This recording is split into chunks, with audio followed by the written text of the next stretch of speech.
If you look at the numbers behind incontinence in women, it's hard to believe just how big an issue it is.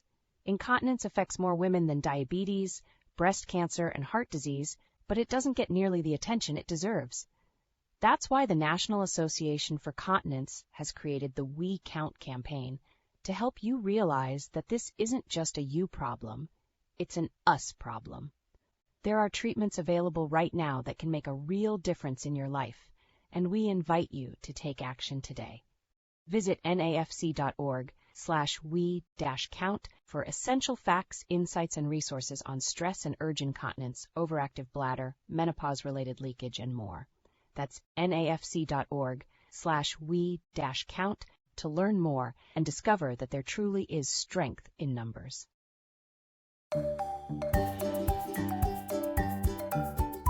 Welcome to Life Without Leaks, a podcast by the National Association for Continence. NAFC is America's leading advocate for people with bladder and bowel conditions, with resources, connections to doctors, and a welcoming community of patients, physicians, and caregivers, all available at nafc.org. Welcome back to another episode of Life Without Leaks. I'm your host, Bruce Cassover, and joining us today is Dr. Raveen Syan. She's an associate professor of clinical urology at the University of Miami Miller School of Medicine. She's done a ton of research. She has a particular interest in things like stress urinary incontinence and pelvic organ prolapse and overactive bladder. And really interestingly, she's been doing a lot of work focusing on the issues that minority women face when they seek out healthcare. So thank you for joining us today. Thank you for having me. So tell us a little bit about your own journey to join us today. How did you get to be here as an associate professor of clinical urology? Well, in med school, you kind of make a decision pretty early on if you're interested in becoming a surgeon or managing patients on a more medical, less interventional pathway. And I loved surgery. I love being in the operating room. I love providing patients with near instantaneous relief from whatever problems they're dealing with.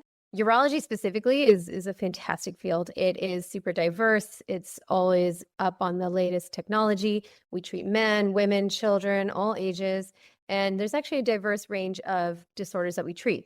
Specifically, I found myself in the world of urogynecology within urology because I really liked providing care to women, which I think as a female provider is something patients are really seeking. I also really enjoy the complexity of benign care where it's not a single surgery for a single problem, but it's really tailored and individualized to the person and what the person's needs and challenges are. And it's a great field. It's been a wonderful journey. And I really love teaching and doing research. So that's how I've been part of the University of Miami. That's great. I love hearing it. So it's always nice to hear somebody who has real passion for doing what they're doing. And I suppose, do you find that a lot of people tend to be surprised when you say that you're a urologist as a woman? Is it something that there's still a lot of sense that it's a male field particularly? Yes, there's absolutely still a sense that it's only males who are urologists. And another big misconception is that only males go to urologists. So women are affected by nearly every condition, including issues with the kidneys, the bladder, the pelvic floor. Yes, we don't have some of the other organs that men have that urologists do specialize in, but we do have specifically the bladder, especially where women deal with a lot of problems there. And urologists are the best people to be able to address that. That's interesting. So how does a woman, let me put it this way, if you're a woman who doesn't even realize that the field of urology is something that is relevant to you, how does somebody wind up getting in front of you then? Well, hopefully people are understanding that when they see the term urogynecologist, if they see urologists following, that still means that we're the appropriate people to see. I think also, unfortunately, women do rely upon referrals from their, primary physicians, the primary physicians who understand where to send patients for some of these issues. So I'll admit it's not the most easy route for the female of their own accord to know to come to a urologist, but hopefully by seeking care for a specific issue, you'll find us as your gynecologist, or you can rely upon your primary care to help guide you in the right direction. That makes a lot of sense. And of course, going to your primary care first is what most people do. So I would imagine that is a good and straightforward pathway to you. So I'm really interested in hearing a little bit about your take on overactive bladder, because I know that when it comes to the whole family of urologic conditions, there's a lot of confusion among patients about what they even have, because first of all, they may just not know what all the different conditions are. And when they have certain symptoms, they may be sort of confused about, could it be this? Could it be that? So can you tell us a little bit about overactive bladder, about OAB, and what people should be looking for, and what they could expect that they might be facing before they need to seek help? So, overactive bladder is a condition based on symptoms. So, it's going often to the bathroom. It's having urgency. So, when you have to get to the bathroom, you're like racing or you have trouble waiting in a line. And it includes leakage. Sometimes that urgency is so severe that, your bladder spasms so strongly that you actually leak. In terms of things to look out for is when these symptoms start to bother you. There's many women who drink lots of water, and so therefore they go to the bathroom a lot. They're used to it. It doesn't bother their lifestyle. You don't need to seek care for that. But if you're noticing even when you're restricting fluids, or even with high fluids, you need it and you're going often and it's becoming problematic, that's when you should seek care. Oh, that's really interesting. So even if you're restricting fluids, if you're noticing that you're having those symptoms of urgency, that's a red flag. Okay, that's very good to know. But leakage itself is not a necessary symptom for OAB. I mean, it may happen, but it doesn't have to happen. Is that correct? Absolutely. So people can have overactive bladder without leakage. So that includes the symptoms of urgency alone, but you make it, you don't actually leak, or going very often. And it should be noted that not all leakage is overactive bladder. So that is some of the complexity that is related to the pelvic floor, but there are different types of leakage. When we're speaking about the leakage related to the overactive bladder, it's specifically leakage with the urge to urinate. So it's called urge incontinence. Okay, that makes a lot of sense. Now, how common is this? I mean, is this something that is frequent enough that people, if they start having these symptoms, they should be like, oh yeah, this is really something that I should be investigating, or is it a little less common than that? In the general population, all ages grouped, it's about 12% of women. That percentage really changes with age, though. So, when you're young, it's really not very common. But as we get older, and certainly as we start to approach our 60s and older, we're looking at a much higher prevalence. And some studies cited as high as 40%, approaching nearly half of women experience at least some of these symptoms to some degree. Wow, that is a crazy number. I mean, even 12%. I mean, if you look at of the entire population, that is a massive number. But now you said that it becomes more common. I hear people talk about the difference between what's common and what's normal. Can you talk a little bit about that also? The way I like to talk to patients about these symptoms, because, very often women are like, well, it's part of normal aging. My grandmother, my aunts and cousins, they all experience this. This is just being a woman and getting older. So there is truth in that statement. It is a natural process that very often happens to the bladder as we age. However, that doesn't mean that you can't address it. I mean, that's the great benefit of living in this modern era. We have ways to help patients. They don't just have to live with their symptoms and their bother.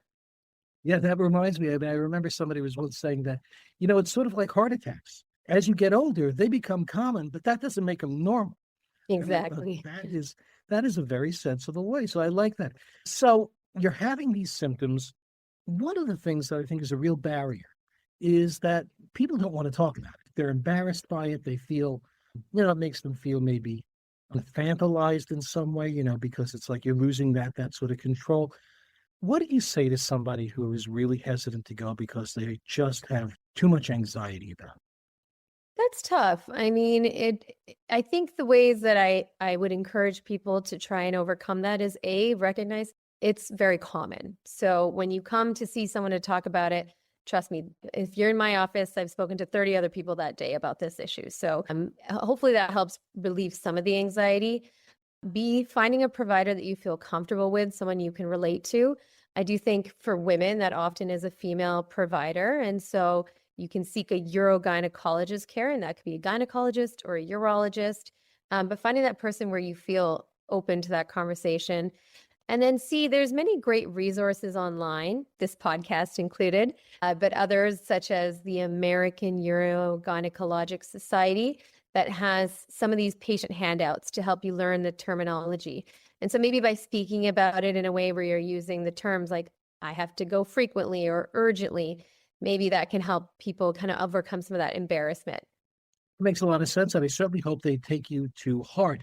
I remember I was taking a peek before we started speaking today at one of your recent papers where you were talking about, if I read it correctly, because I'm not always good at reading medical papers, but if I read it correctly, that you find that people are more comfortable speaking with a healthcare professional who resembles them in some way in terms of either gender or age or race or language. I mean, is that fair to say? Did I read it correctly? Absolutely. So there's a lot of studies that show generally females like to see female providers. They just feel more comfortable, and especially when we're speaking about sensitive terms, things related to the pelvic floor. So urine, sex, pain. Women very often find it difficult to speak to male providers about this. So, there's a real importance in what we call gender congruence. So people identifying themselves with their provider to feel like they have the freedom to speak with them in a comfortable way. And language is a huge, huge part. And so, with our very diverse country, it's important that you find somebody who can speak with you either directly in your language, if English is not your first language, or through the use of an interpreter or translator. I'm wondering, once you finally get in front of the physician, you've had the courage to bring up some of your symptoms, your concerns, your questions. What is the diagnostic process like? So when it comes to overactive bladder, it's actually a very straightforward visit with a clinician. It's just a ton of questions, trying to quantify how often you're going. So how bad is the frequency? How bad is the urgency? How often you leak, if that's present, and most importantly, what is the degree of bother? Bother is really what dictates what treatments we pursue. There are a couple things that especially urologists like to just check, safety checks, before we give you that diagnosis. One is just check your urine, make sure we're not actually dealing with an infection, because absolutely bladder infections can lead to these symptoms. And the second thing is just making sure you empty your bladder. And that's very easy. It's just a quick ultrasound check of the bladder in the clinic, takes a minute. Other than that, it's as I mentioned, it's a diagnosis of symptoms. First of all, I love hearing the fact that it's not terribly invasive. You're not going through all sorts of, crazy tests or anything. That's very nice. But you mentioned something, one of the things we get an absolute ton of hits on the nafc.org website is anything to do with UTIs. People are really, really concerned and always looking. Maybe it's because it's terribly common as well. But you mentioned how you want to check to make sure that it's not an infection. Are some of these symptoms can some of these symptoms be associated with UTIs? And if so, aside from going to the doctor, is there anything you can do to sort of help figure out what's going on or the difference between the two? So absolutely, these symptoms coincide with symptoms when you're having an infection. It's going often, urgently.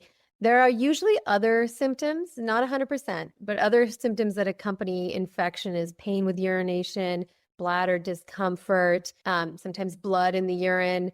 In extreme cases, it can be things like fevers, chills, just feeling unwell. Ways that you can distinguish the two is it should be a sudden worsening from baseline. So whatever urinary health you have, if all of a sudden it starts to get worse and you don't have the blood and the pain, the things that are the clear hallmarks, but it's suddenly gotten worse, the first thing you should check is it's not a UTI, because you really can have that without those big obvious symptoms. So now we're in the doctor's office. We've done some of this. We've gone through the diagnostic process. What are some of the treatments that I might have presented to me? Or what are some of the treatments that a woman might have presented to her to address OAB and its symptoms? So when it comes to overactive bladder, we do talk about levels of intervention. So we start first with conservative interventions. That means lifestyle changes. So trying to modify the things that irritate the bladder. So trying to avoid excessive caffeine, switch to decaf or get it as close to zero as you can.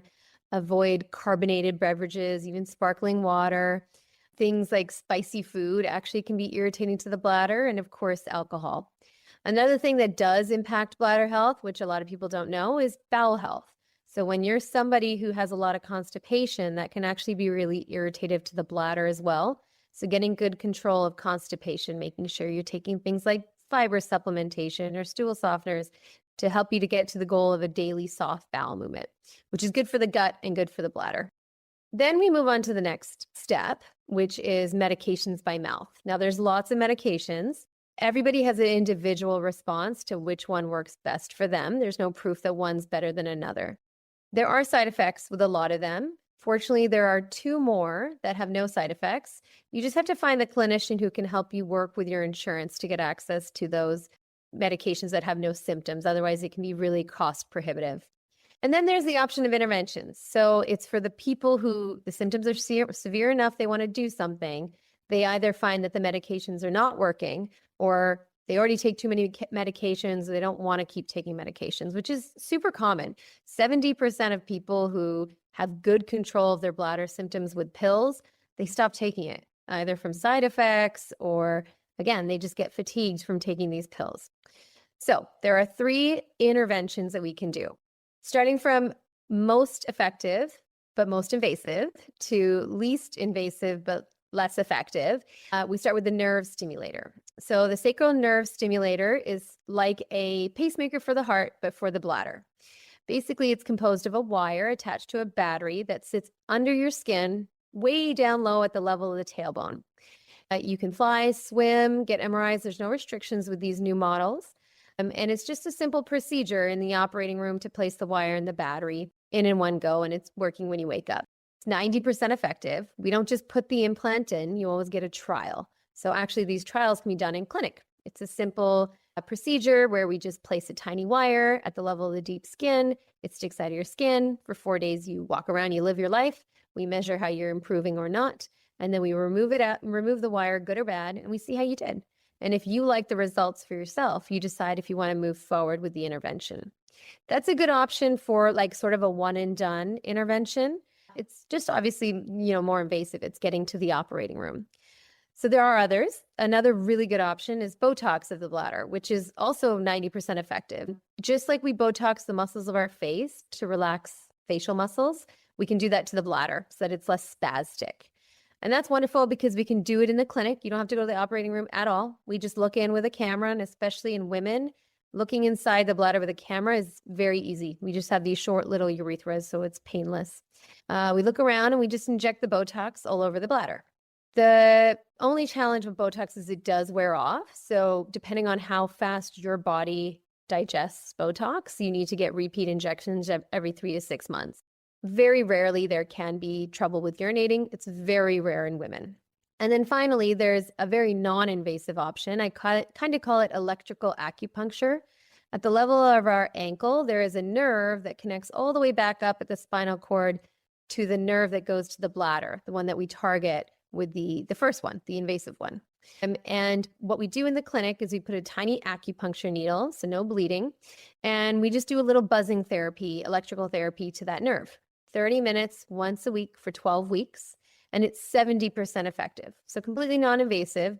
There's a burden of visits to the clinic, but it's 70% effective. So it's a great option for people who are trying to avoid anything more invasive.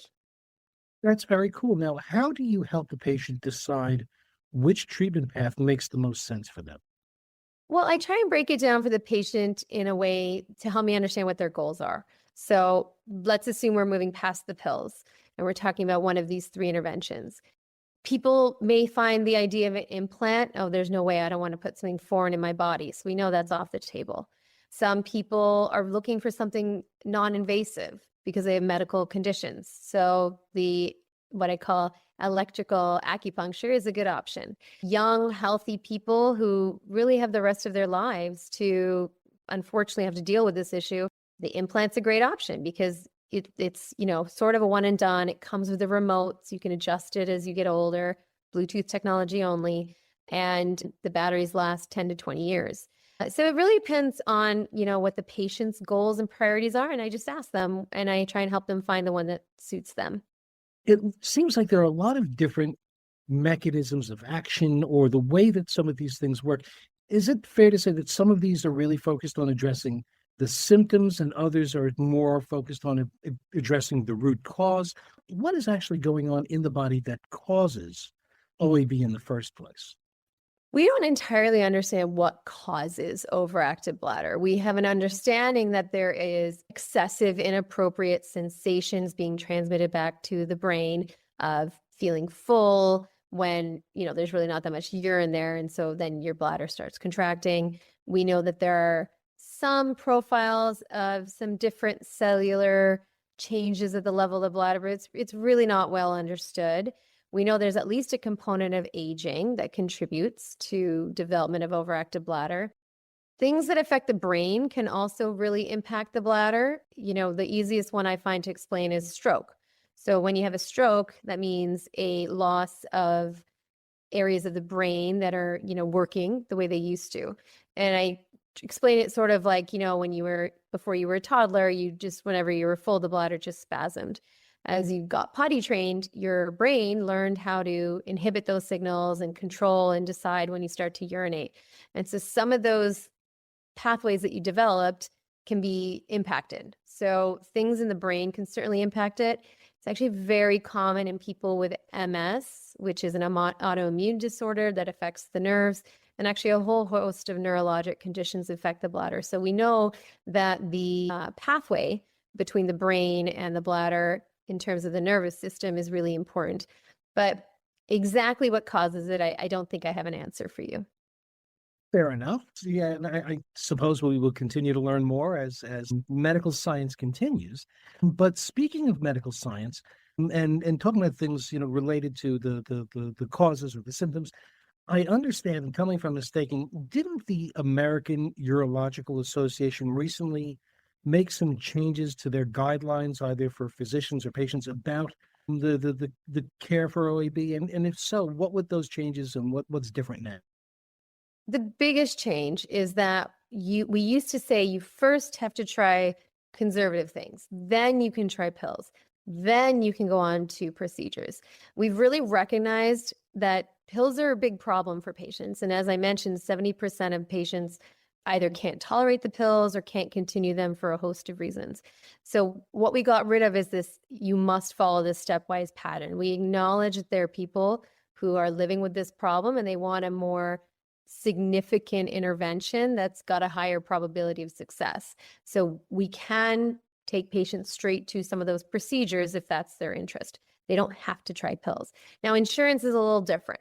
Insurances may make you try pills first. So we just as clinicians want to make it clear that we're not creating those restrictions. It's totally appropriate to be able to go straight to a procedure if that's, what's your priority. Well, that's certainly encouraging. And I certainly hope that insurance companies pay attention to what the medical professionals are actually saying. Which, well, that's, unlikely. I know. But that being said, so it sounds like we have a lot of really effective ways to treat and to care for patients who are dealing with these symptoms. But what if I don't want to become one of those patients in the first place? I know you mentioned some lifestyle changes, things like avoiding caffeine and alcohol and spicy food. Are there other things that somebody who wants to try and maintain the best bladder health that they can beforehand do to ensure that, not to ensure, but to improve their chances? Yeah, so some preventive things you can do is pay attention to your bladder. So what I'm talking about here is don't hold your bladder for too long. We really should be peeing about every 4 hours. So I know it's hard. A lot of people at work, it's hard to take that time, but really try and remember, set a schedule for yourself where you're not waiting too long to go urinate. Don't rush out of the bathroom, let your bladder finish emptying. Get good control of constipation. Again, that is good for both bowel health and bladder health to have, soft, regular bowel movements every day with complete emptying. And, we talked about some of those irritants that you can avoid. You don't have to if you don't have the symptoms, but these are the sorts of things that you can do to prevent getting to that point. Oh, very good. I like that. And, I'm wondering, since we're talking about those sorts of things, do you have any guidance on how much water we should be drinking a day? And I ask that because I was just recently reading something that mentioned how in Europe, many care providers recommend a different amount than you often hear recommended here in the States. And I'm wondering, is there any sort of general consensus and what makes sense?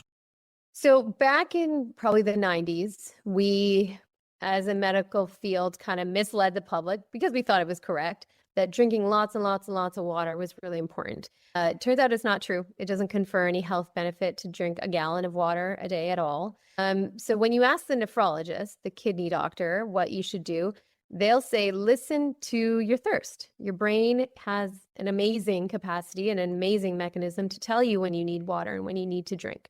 So the first thing is obey the thirst signals. Secondly, it's hard to quantify exactly how much you need. It really depends on your body size, your level of activity, the heat in where you live. So, I'm based out of Miami, so I'm going to need a lot more water than somebody, say, in, Greenland or something like that. So it does really depend on how active you are, what your environment looks like.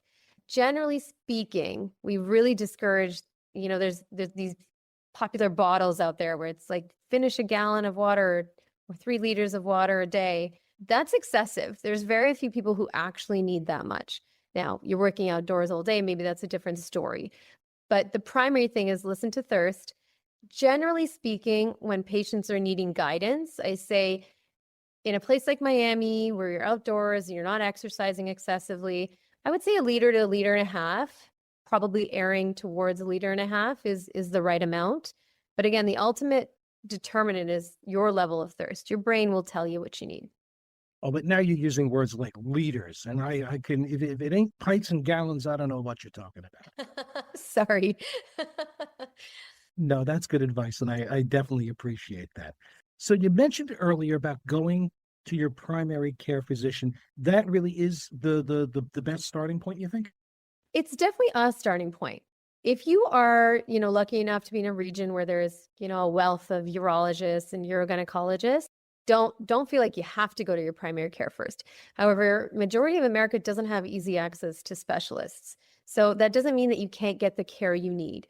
Your primary care physicians do know how to help you to start the pathway of help, or at least guide you in the right direction. So, we talked about some of the challenges about speaking with providers, but I hope after this talk, it's given you the confidence to talk to your physicians. And just remember, they talk to patients all the time about this. So at least with a physician, you should feel no embarrassment because this is what we do. This is what we take care of. So you absolutely can turn to your primary care physician first if need be. Well, that's certainly encouraging. And I'm wondering, speaking of encouragement, as you know, this is Life Without Leaks. And we always like to end by giving our listeners one little hint, tip, strategy, bit of advice about how to live a life without leaks. So I'm wondering if you might have one you could share with us now. So my advice for living a life without leaks is don't choose to not take care of your issues because you think it's normal.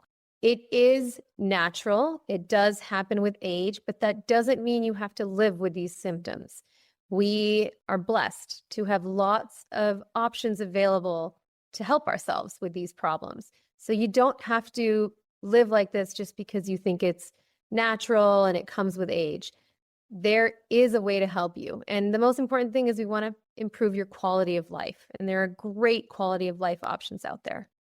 That's outstanding. And I hope that people take what you have to say to heart. So I want to thank you for joining us today. We really appreciate it. We certainly hope that our listeners got as much out of it as we did. Thank you so much for the invitation. Life Without Leaks has been brought to you by the National Association for Continence. Our music is Rainbows by Kevin MacLeod. More information about NAFC is available online at nafc.org.